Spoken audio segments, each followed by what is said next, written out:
Hola a todos y bienvenidos a esta explicación visual. Hoy vamos a meternos de lleno en uno de los procesos históricos más colosales y francamente más acelerados de todos los tiempos. Vamos a ver cómo un imperio transoceánico entero que dominó a sus anchas el panorama global durante 3 siglos se desmoronó casi por completo.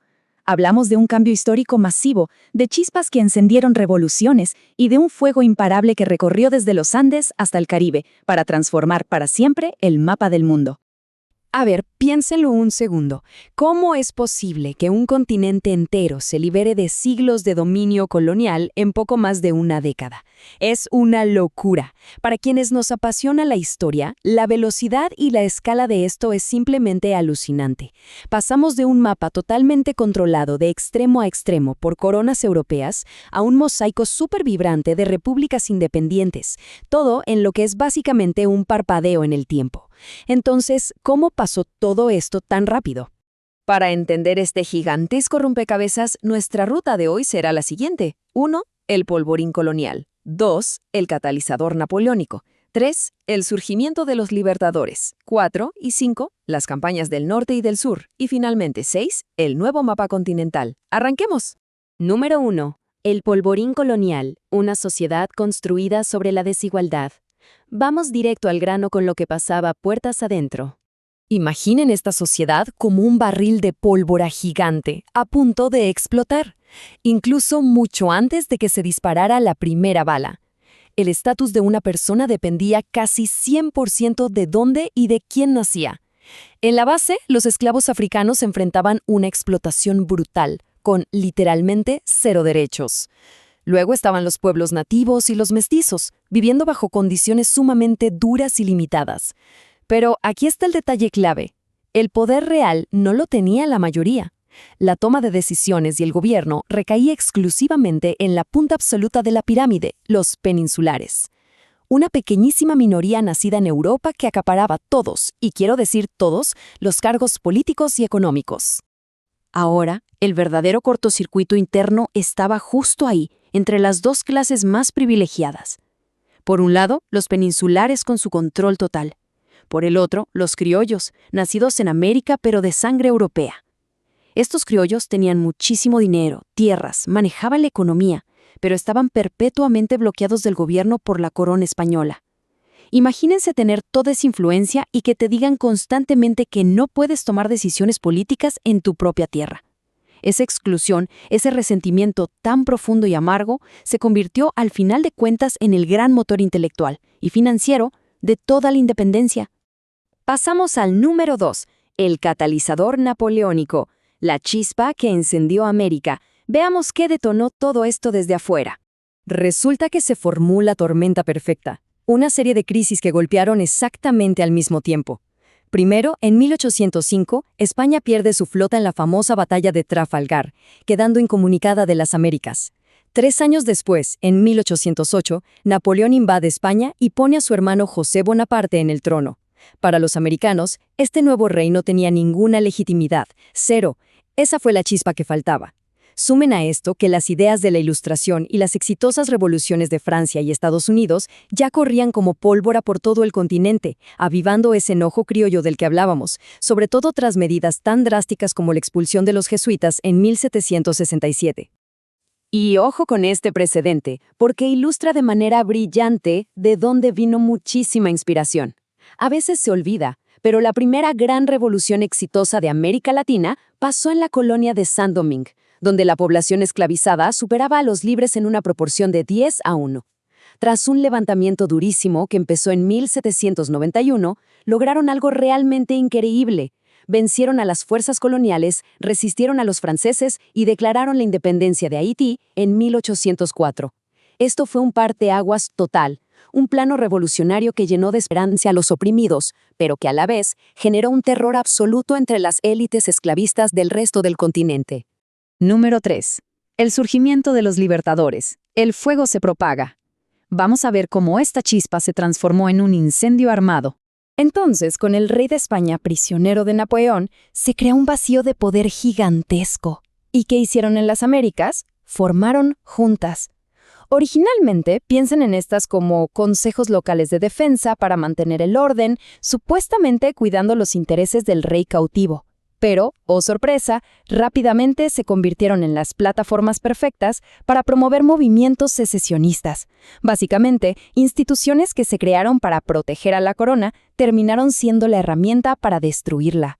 Las colonias se dieron cuenta de que, de hecho, podían gobernarse solas sin ningún problema. Pero claro, la independencia no fue una línea recta, fue un flujo y reflujo súper caótico. En 1810 vemos una explosión inicial de juntas desde Caracas hasta Buenos Aires y Bogotá. Parecía que ya estaba todo dicho. Sin embargo, en 1814, el rey Fernando VII recupera el trono, reinstaura el absolutismo y manda aplastar estas rebeliones sin piedad. Y vaya que la represión fue severa.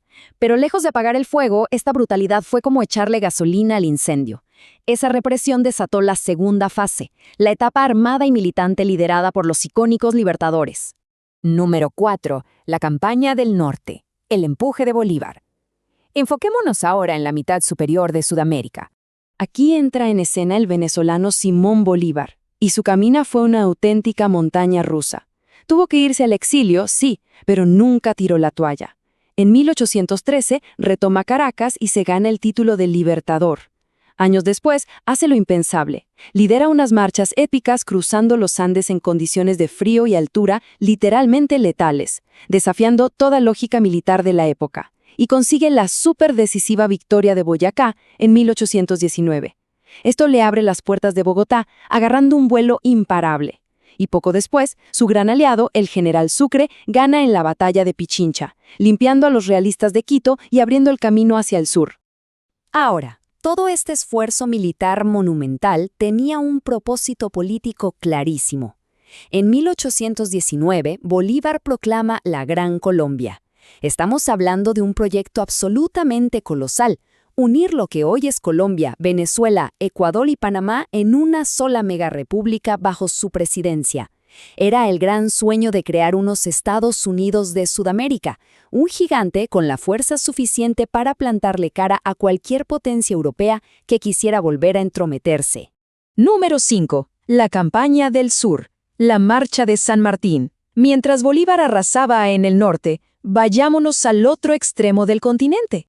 La hazaña del sur es una auténtica maravilla logística. Después de proclamar la independencia de lo que hoy es Argentina en 1816, el general José de San Martín se dio cuenta de algo súper estratégico. La revolución nunca iba a estar a salvo mientras los españoles controlaran el Perú. Así que, ¿qué hizo? Formó un ejército y cruzó la implacable cordillera de los Andes. Con un ejército entero, junto al chileno Bernardo O'Higgins, aseguró la independencia de Chile en 1818. Luego, con el apoyo de una flota al mando de un almirante británico, llevó la guerra por mar, ocupó Lima y proclamó la independencia de Perú en 1821. Y aquí llegamos a un momento de película, una convergencia épica en Guayaquil, en 1822. Imaginen la escena. La corriente del norte de Bolívar bajando con todo el impulso de la Gran Colombia, frente a la corriente del sur de San Martín subiendo victoriosa. Los dos gigantes se encuentran en una reunión súper misteriosa. El resultado fue un movimiento de pinza definitivo a nivel continental para acorralar a las fuerzas españolas que quedaban. Tras esta reunión, San Martín da un paso al costado elegante y le deja a Bolívar la enorme tarea de dar el asalto final. Y esos asaltos finales fueron fulminantes. Bolívar asume poderes dictatoriales en Perú a principios de 1824 para organizar la gran ofensiva y asegura una victoria clave en Junín. Y unos meses después, en diciembre, el general Sucre asesta el golpe definitivo en la famosísima batalla de Ayacucho.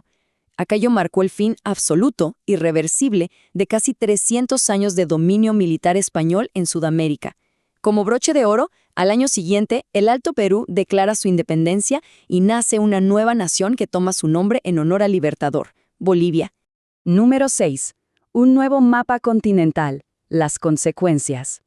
Veamos cómo quedó el tablero después de tanto movimiento. Ojo, que mientras Sudamérica estaba en plena epopeya en las montañas, el resto del continente seguía caminos totalmente distintos. En México, la cosa arranca en 1810 con el grito de dolores del cura Miguel Hidalgo, desatando una revuelta de profunda carga indígena y popular. Pero fíjense en el giro. La independencia final en 1821 llega de manos de una élite conservadora que crea un breve imperio mexicano, el cual luego se divide en una república y en la Federación de Centroamérica. Y Brasil, bueno, Brasil es un caso aparte. Lograron separarse de Portugal en 1824 de manera totalmente pacífica. De hecho, fue un príncipe de la misma familia portuguesa quien declaró esa independencia. Una ironía espectacular. Para que dimensionen la magnitud de este colapso imperial. De poseer un continente inmenso, desde California hasta la Tierra del Fuego. Para la década de 1830, a España solamente le quedaban escuchen bien, dos territorios en toda América: las islas de Cuba y Puerto Rico. Pero claro, la resaca después de la victoria fue durísima. Esa euforia militar chocó de frente con la realidad de gobernar. Esos inmensos sueños de Naciones Unidas empezaron a resquebrajarse muy rápido. Las grandes distancias, el choque constante entre centralistas y federalistas, y las ambiciones de los caudillos locales fueron demasiado. Ya para 1831, el proyecto gigante de la Gran Colombia se había partido en Colombia, Venezuela y Ecuador. Y casi al mismo tiempo, las Provincias Unidas de Centroamérica colapsaron en estados más pequeños.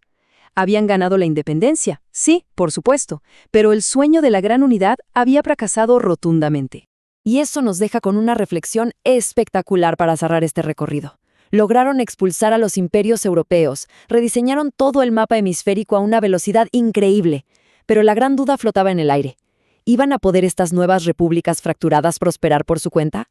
¿O acaso esas enormes desigualdades, la división social y la exclusión de aquel viejo polvorín colonial seguirían marcando sus destinos durante los siglos venideros? Se los dejo ahí para que lo piensen, porque es verdaderamente la gran clave para entender la historia moderna de América Latina. Muchísimas gracias por acompañarnos en esta explicación visual y nos vemos en la próxima.